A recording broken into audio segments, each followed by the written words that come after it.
3 massive dating mistakes that women over 40 are making in 2025.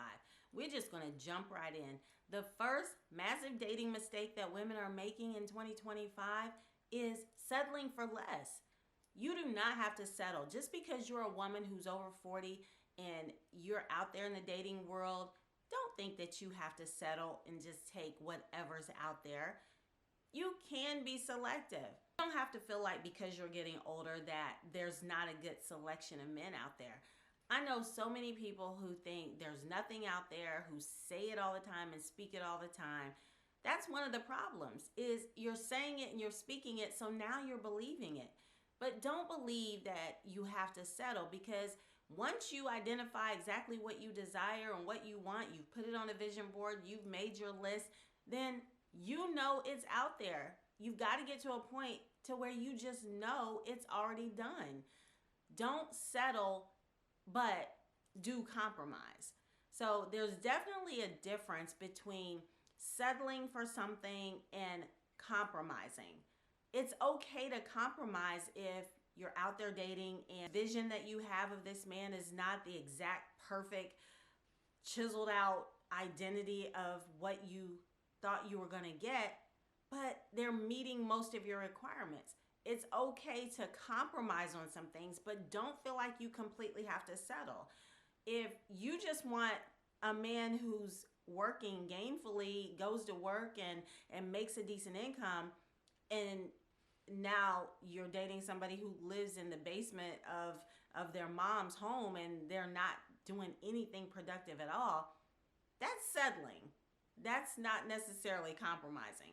A compromise would be someone who currently is unemployed because he's waiting for his next job to start, but he already has the job secured.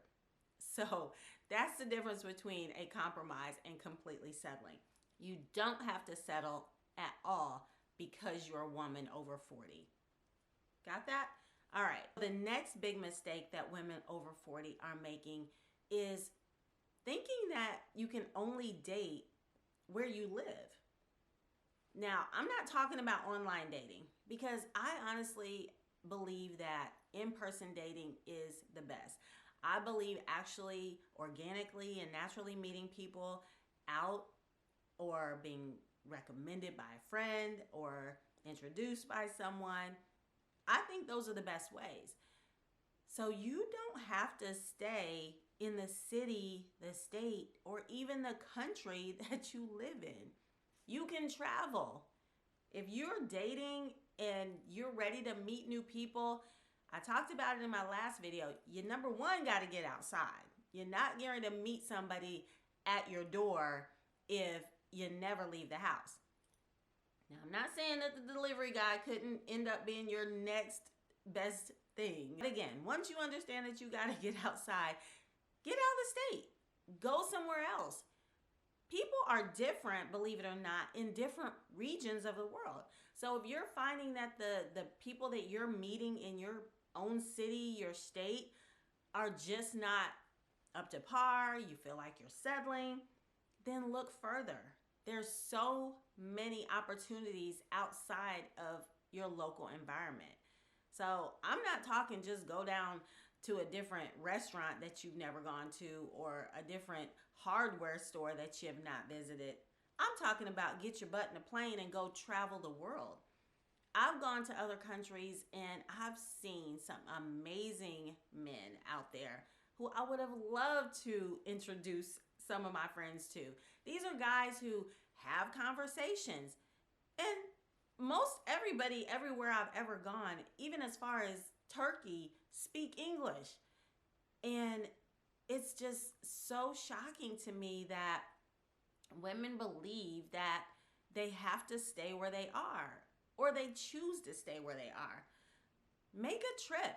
Make a girls trip out of it. Get a bunch of your single women friends together and go visit somewhere you never even thought to go. And it doesn't have to be that you're going with the idea of I'm going to find my husband, but be open, because there are a lot of single men in a lot of other countries who are very interested in meeting someone from another country just like you might be. Not trying to get a green card, not trying to move them to America necessarily, but it could open up a door, an opportunity for you to meet someone new, interact with someone you was never willing to give an opportunity to before. Think about that. If you got a passport, use it. Travel out the country. And if you don't want to go out the country, travel at least to a different state, but make a few days of it. Stay there, meet some new people, because you can use the same tactics that I taught you before in my other video in any other location that you go. And then the final massive mistake that women are making in dating over 40 is expecting everyone you date to turn into a committed relationship. I want you to stop going into these dating experiences thinking that this is your next husband. Just relax a little bit and go into it with the mindset, this is going to be fun. Don't try to turn every guy into your next committed relationship. And I'm not saying that it won't happen, and I'm not saying that you're not being intentional, seeing that there is a possibility for this person to be your husband. But I don't want you to go into it with that mindset. The first time you're on the date with this person, I don't want you to say, okay, so we're together now, or even the second time, or even the third time. Just get to know them. See if you really like them. See if they meet your core values. See if they are meeting your non-negotiables. We've talked about that. So don't go into it just instantly turning this person into your husband.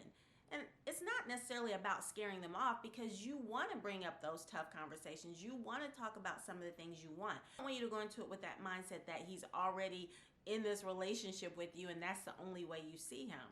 Start seeing that person just as someone fun to hang out with in the beginning, while you're asking all the tough questions, while you're getting to know them, while they're knowing what your non-negotiables are, while you're getting to know what theirs are, learning what their core values are, making sure you all line up. And then you kind of gradually move into that idea of, okay, I could see this going somewhere, because now you know you're both on the same page. But again, go into dating with the mindset of just having a good time and having fun, and see where it goes from there.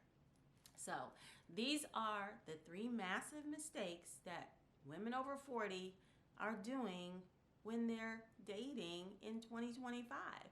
There's a whole list more that I could share with you, but we're just going to start with those 3. Now, thank you for watching, and I will see you again next time.